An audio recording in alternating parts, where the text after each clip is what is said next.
Hello dear students, एक नया चीज़ सीखने जा रहे हैं आज हम लोग। वो है थर्मल प्रॉपर्टीज़ ऑफ मैटर में जो नेक्स्ट चीज़ है वो है स्पेसिफिक हीट।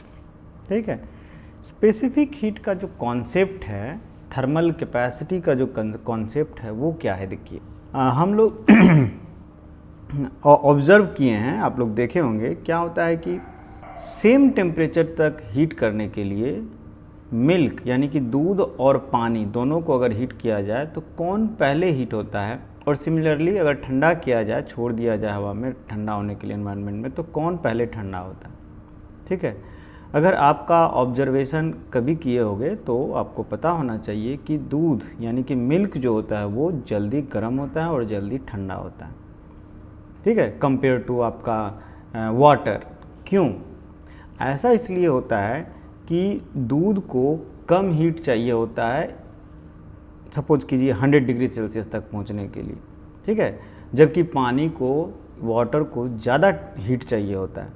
इसका मतलब क्या हुआ कि जो हीट कैपेसिटी है, हीट एब्जॉर्ब करने की कैपेसिटी जो है एक पर्टिकुलर टेम्परेचर तक गर्म करने पर, वो वाटर का ज़्यादा है और मिल्क का कम है।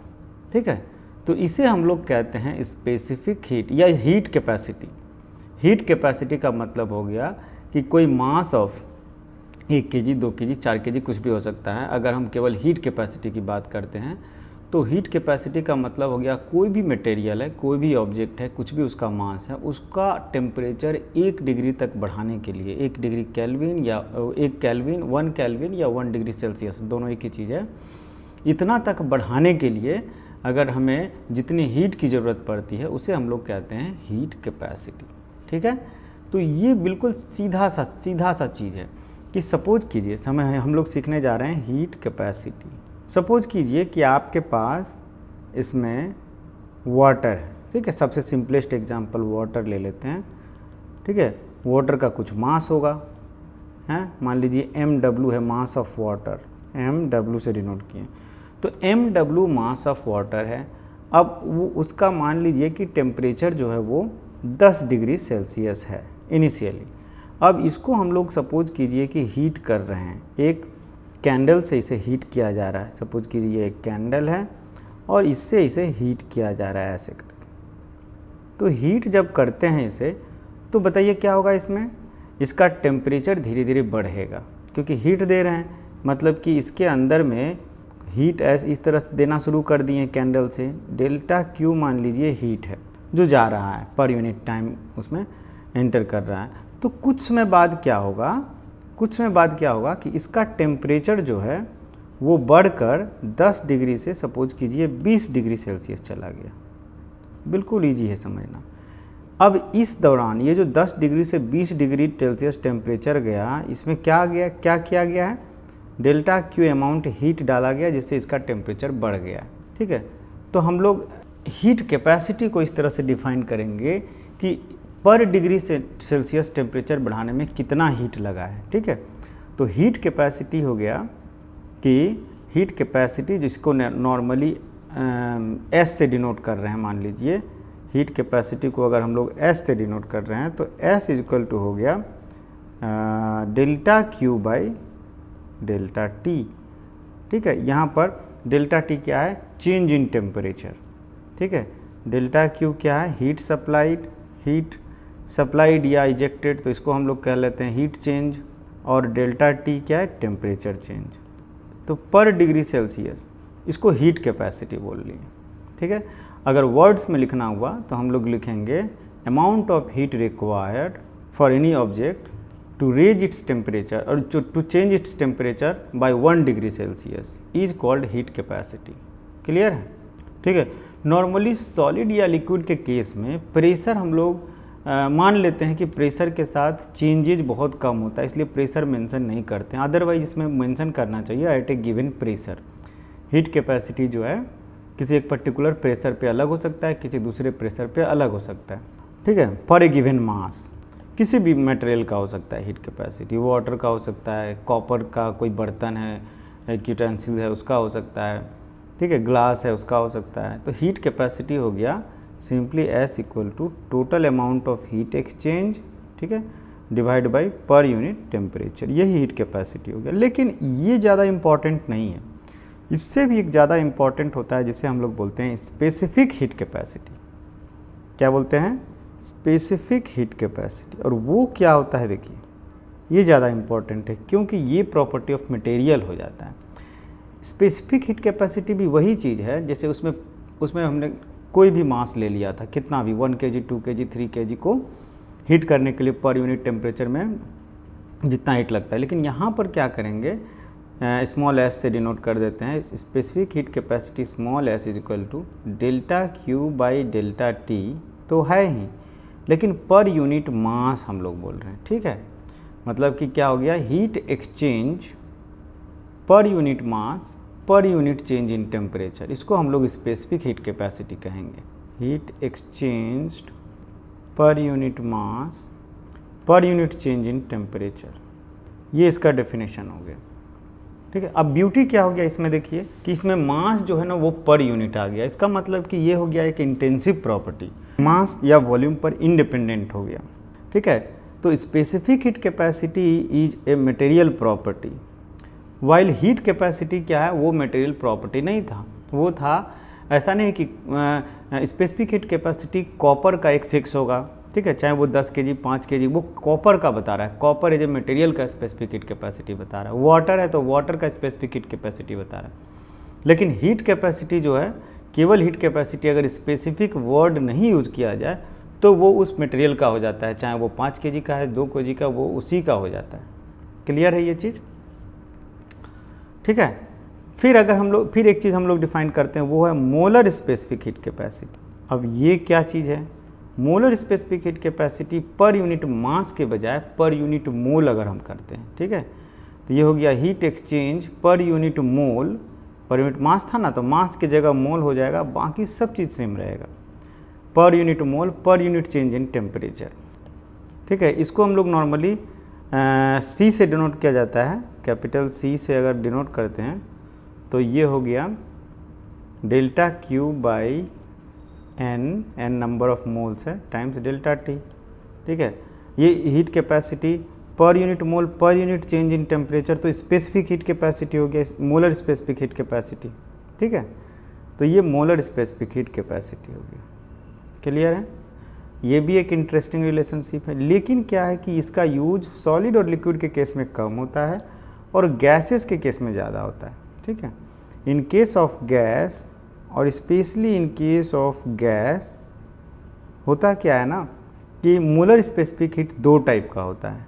क्योंकि मोलर स्पेसिफिक हीट मैंने बताया कि सॉलिड के केस में प्रेशर जो है वो बहुत कम वेरी करता है और प्रेशर का वेरिएशन से स्पेसिफिक हीट पर बहुत कम फर्क इफेक्ट पड़ता है, इसलिए हम लोग वहाँ पर प्रेशर की कम बात करते हैं। लेकिन गैस के केस में प्रेशर और वॉल्यूम बहुत इम्पॉर्टेंट हो जाता है। तो इन केस ऑफ गैस क्या हो जाएगा, 2 molar specific heat will be there, 2 molar specific heat. क्यों 2 मोलर हो गया? सी हो जाएगा, एक तो हो जाएगा Cp एट कांस्टेंट प्रेशर और दूसरा कांस्टेंट वॉल्यूम। ये हो जाएगा एट कांस्टेंट प्रेशर। उस समय जो हीट लगेगा पर यूनिट टेम्परेचर पर यूनिट मोल के लिए वो अलग होगा और कांस्टेंट वॉल्यूम पर वो अलग होगा। क्योंकि गैस है तो प्रेशर से वॉल्यूम बहुत चेंज होता है और भी बहुत सारे फैक्टर्स होते हैं। तो गैसेस के केस में C जो है वो Cp और Cv के फॉर्म में लिखा जाता है, जो हम लोग गैसेस के बारे में डिटेल में बाद में पढ़ेंगे जब आइडियल गैस इक्वेशन पढ़ेंगे। तो इनमें क्या रिलेशन होता है, ये क्या चीज़ है, बहुत सारा चीज़ थर्मोडायनामिक्स में आगे पढ़ेंगे। क्लियर है? तो ये जस्ट इंट्रोडक्शन था हमारा। ठीक है, नेक्स्ट चीज़ जो हम पढ़ने जा रहे हैं वो है कैलोरीमेट्री।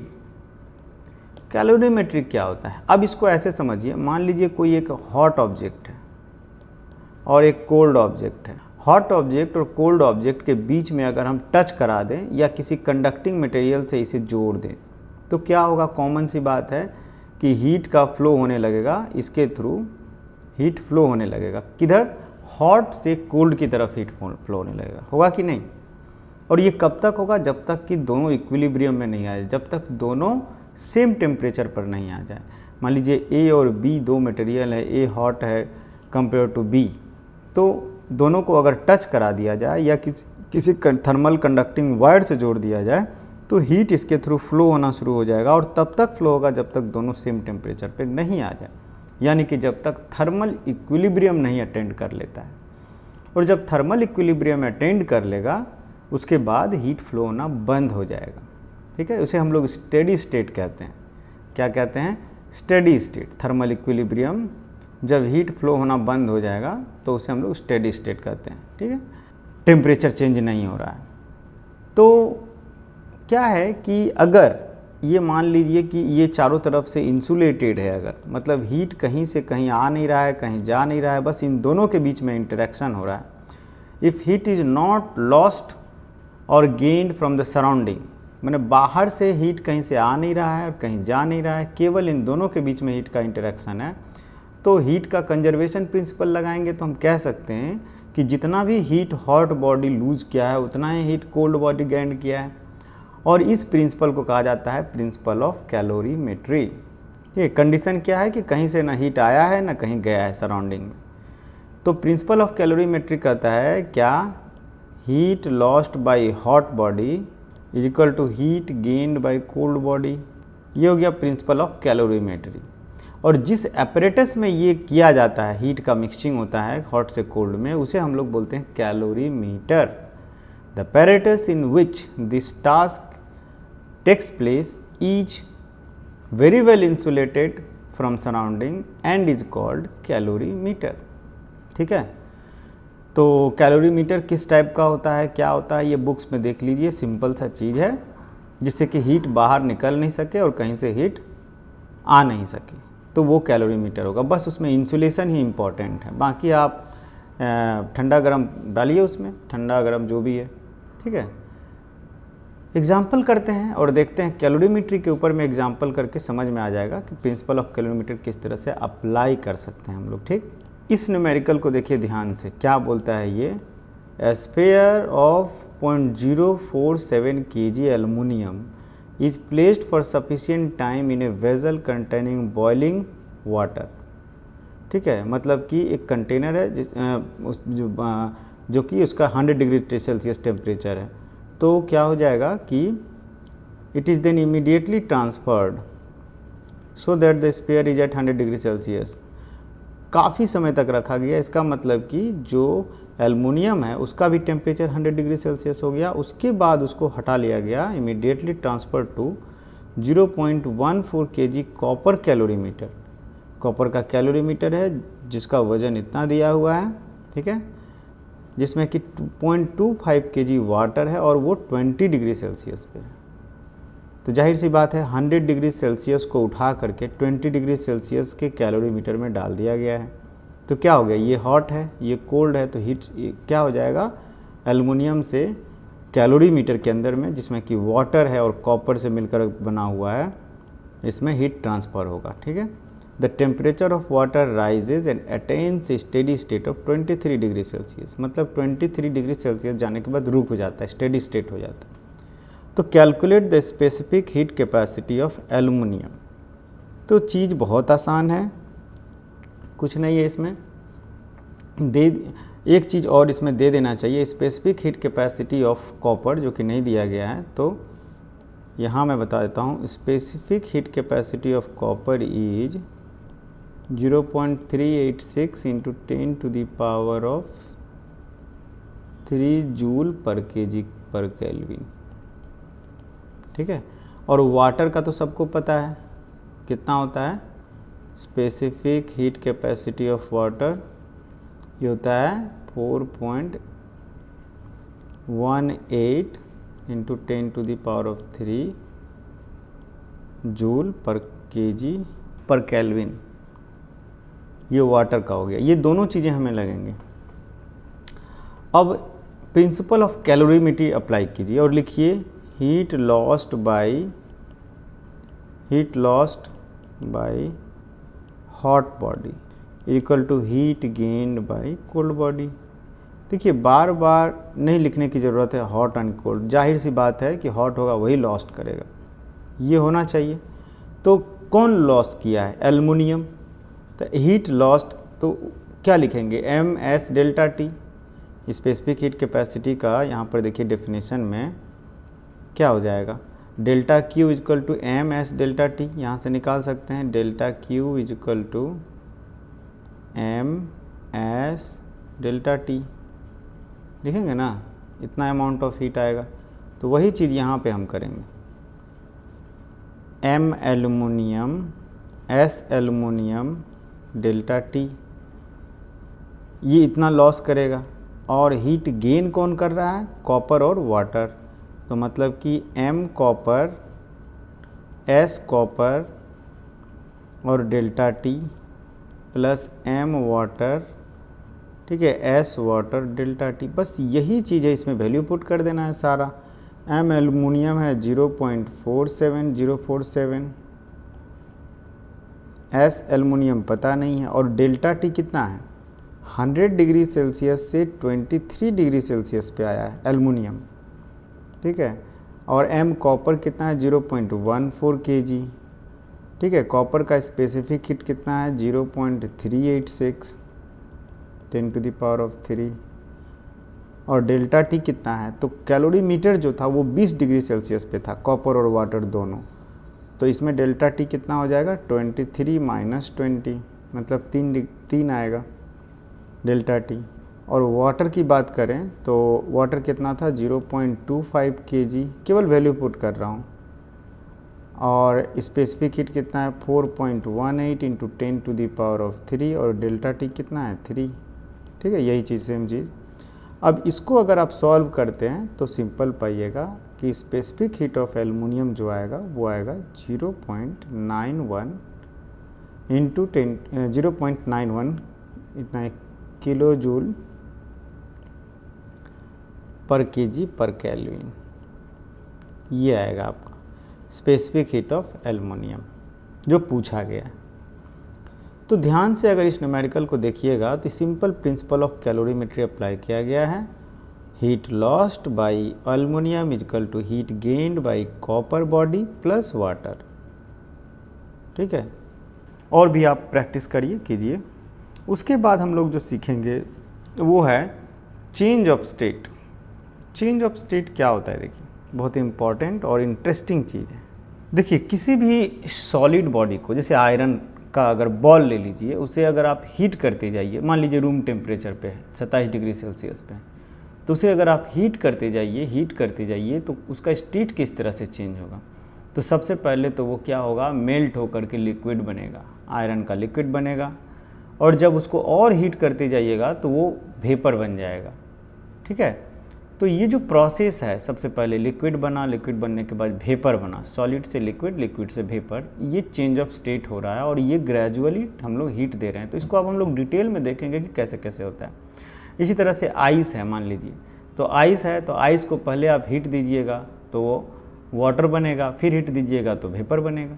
लेकिन ये डायरेक्टली जैसे जितना आसानी से बोल दे रहा हूँ उतना आसानी से नहीं, उसमें और भी कुछ चीज़ें इन्वॉल्व है और वो अब हम लोग धीरे धीरे देखते हैं कि क्या है, किस तरह से है। अब बहुत अच्छा मज़ा आएगा। देखिए सपोज कीजिए कि एक ग्राफ ड्रॉ कर रहे हैं हम, बहुत इंटरेस्टिंग है, ध्यान से देखिए।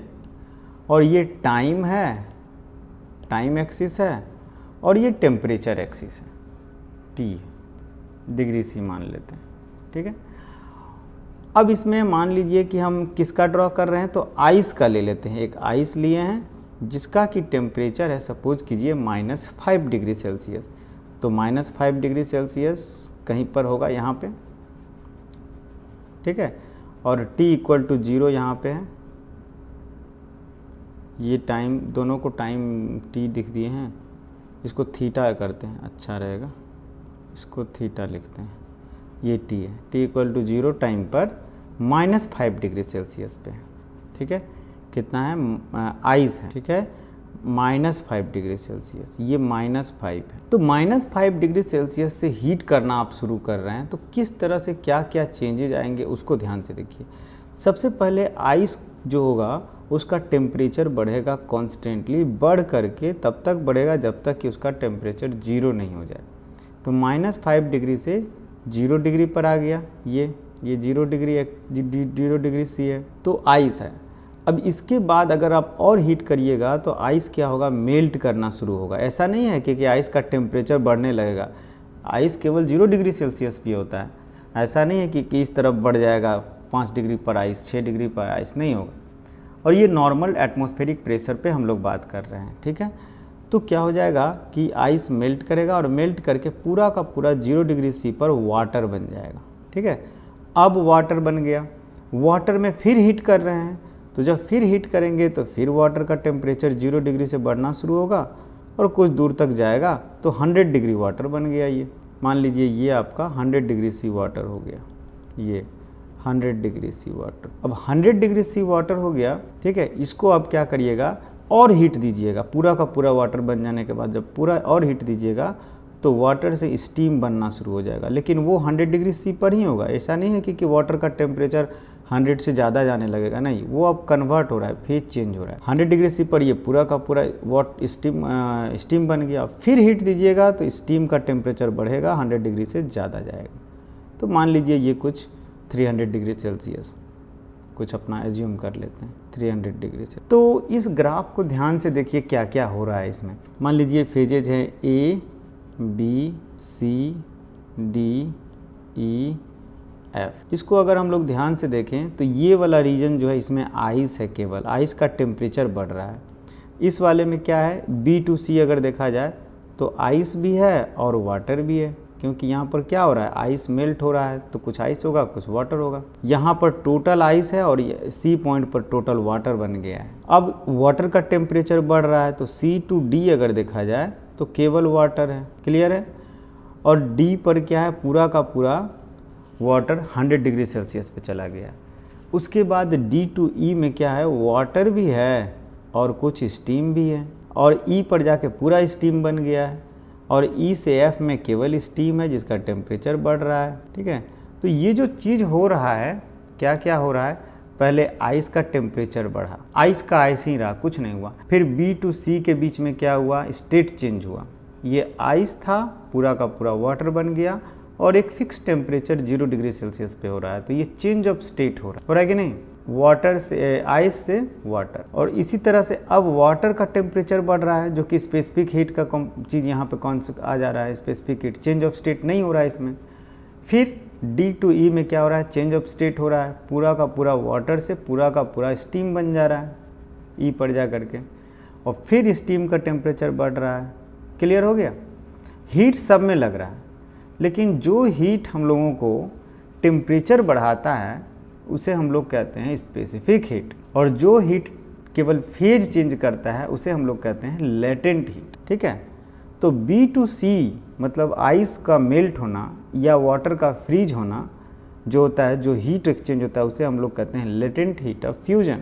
तो ये जो कंपोनेंट हो जाएगा यहाँ पर, ये हो जाएगा LF से डिनोट किया जाता है, ये हो गया लेटेंट हीट ऑफ फ्यूजन या मेल्टिंग बोल सकते हैं, ठीक है।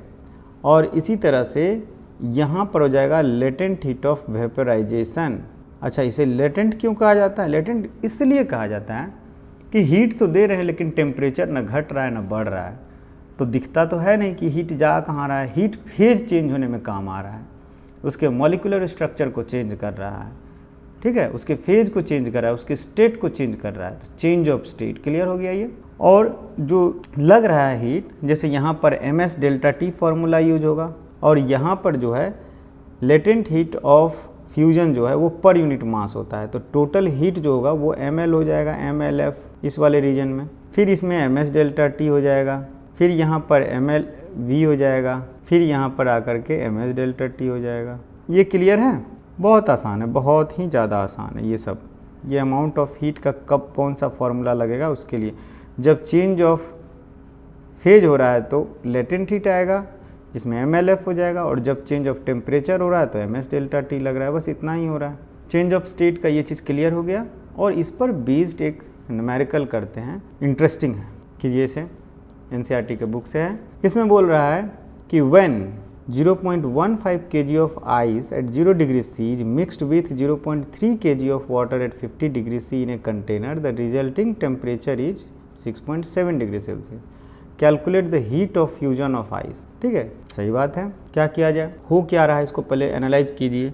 आइस है, कुछ अमाउंट ऑफ आइस है 0 डिग्री सेल्सियस पर, ठीक है। तो आइस है 0 डिग्री सेल्सियस पर आइस है, वो कहाँ तक जा रहा है 6.7। तो सबसे पहले तो आइस से क्या बनेगा 0 डिग्री सेल्सियस, वाटर बनेगा, यही ना होगा। यहाँ पर आइस था, आइस से वाटर बना और फिर वाटर से टेम्परेचर 0 डिग्री से 6.7 डिग्री सेल्सियस गया है।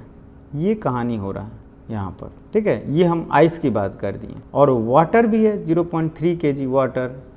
तो वाटर जो कि 50 डिग्री सेल्सियस पे था, मान लीजिए यहाँ पर वाटर ले लेते हैं, water 50 degree Celsius, 50 degree Celsius यहाँ नहीं लिख करके सर यहाँ लिखते हैं 50 डिग्री सेल्सियस वाटर, और उसका टेम्परेचर घट के कहाँ आ जा रहा है 6.7 डिग्री सेल्सियस वाटर। तो ये जो टोटल है ये वाला हीट गेन कर रहा है और यहाँ पर हीट लॉस्ट कर रहा है, दैट्स ऑल। तो हम लोग यहाँ पर m इंटू LF लिख सकते हैं, L ऑफ फ्यूज़न, और यहाँ पर m एस डेल्टा टी लिखाएगा, ठीक है, और यहाँ भी m एस डेल्टा टी लिखाएगा। बहुत सिंपल है। तो प्रिंसिपल ऑफ कैलोरीमीटर अगर यूज किया जाए तो हीट गेन जो कि लेफ्ट हैंड साइड में है is equal to heat lost, क्योंकि हीट कहीं जा नहीं रहा है, कहीं से आ नहीं रहा है। तो हीट गेन कितना है 0.15 kg था आइस, इंटू LF करना होगा, लेटेंट हीट ऑफ फ्यूजन, जो कि हमें पता नहीं है, निकालना है, LF हो गया। तो ये वाला हीट हमें यहाँ पर लिख दिए। और उसके बाद क्या हो रहा है MS delta T 0.15 into water बन चुका है। वाटर का स्पेसिफिक हीट है 4.18 10 टू दी पावर ऑफ 3 लिख सकते हैं यहाँ पर, इंटू डेल्टा टी। तो यहाँ पर डेल्टा टी कितना है 6.7 माइनस 0, तो 6.7 हो गया। यही दो हीट है। और हीट लॉस्ट क्या है, वाटर ने लॉस किया है कितना 0.3 kg वाटर था, और स्पेसिफिक हीट है 4.18 10 टू दी पावर ऑफ 3, और डेल्टा टी कितना है 50 माइनस 6.7। सॉल्व कर दीजिए इसको, देखिए कितना आंसर आ रहा है। तो आपको आ जाएगा लेटेंट हीट ऑफ फ्यूज़न जो आ जाएगा वो 3.34 10 to the power of 5 joule per KG, ठीक है। इसमें पर केल्विन नहीं होता है क्योंकि टेम्परेचर चेंज नहीं होता। क्लियर है, कोई कन्फ्यूजन है, दोबारा करके देख लीजिए आप। एक और एग्जाम्पल किया जाए, कैलोरीमीटर के ऊपर में एक एग्जाम्पल है, अच्छा एग्जाम्पल है ये। देखिए इसमें बोल रहा है calculate the heat required to convert 3 kg of ice at -12 degree Celsius kept in a calorimeter to steam at 100 degree C at atmospheric pressure. बस इतना ही क्वेश्चन है, बाकी तो डेटा है, आपको क्या क्या लगेगा नहीं लगेगा वो सब डेटा है। क्वेश्चन इतना ही है कि कितना हीट लग देने पर 3 kg आइस -12 से 100 डिग्री सेल्सियस स्टीम बन जाएगा। तो ये चेंज ऑफ स्टेट का बहुत अच्छा क्वेश्चन है। मान लीजिए कि -12 डिग्री सेल्सियस आइस है, आइस। तो सबसे पहले ये क्या हो जाएगा, ये 0 डिग्री आइस तक पहुँचेगा, 0 डिग्री सी आइस का आइस ही रहेगा। और जब 0 डिग्री सी आइस पहुँच गया तब जाके कुछ हीट दीजिएगा तो क्या हो जाएगा, ये 0 डिग्री सी वाटर पे पहुँचेगा। 0 डिग्री सी वाटर बन गया तो हीट दीजिएगा तो 100 डिग्री सी वाटर बनेगा, और हीट दीजिएगा तो क्या हो जाएगा 100 डिग्री सी स्टीम बनेगा। तो कितनी जगह हीट लग रहा है, यहाँ भी हीट लग रहा है। मान लीजिए इसको डेल्टा Q1, इसको डेल्टा Q2, इसको डेल्टा Q3, इसको डेल्टा Q4। तो ये चारों हीट को जोड़ दीजिए, टोटल हीट आ जाएगा। और कहाँ पर कौन सा हीट लगेगा वो दिख रहा है। यहाँ क्या हो रहा है MS delta T, M ice, specific heat of ice रहेगा, यहाँ पे M भी आइस रहेगा, स्पेसिफिक हीट ऑफ आइस रहेगा, और डेल्टा टी पता है कि 12 डिग्री सेल्सियस है। यहाँ पर क्या हो रहेगा, यहाँ पर ये आइस से वाटर फेज चेंज हो रहा है, टेम्परेचर चेंज नहीं हो रहा है। तो यहाँ पर हो जाएगा ML फ्यूजन वाला, ठीक है। और फिर उसके बाद क्या हो जाएगा, Q3 टेम्परेचर चेंज हो रहा है, तो फिर यहाँ पर MS वाटर जो है डेल्टा T मतलब 100 × 100, ठीक है।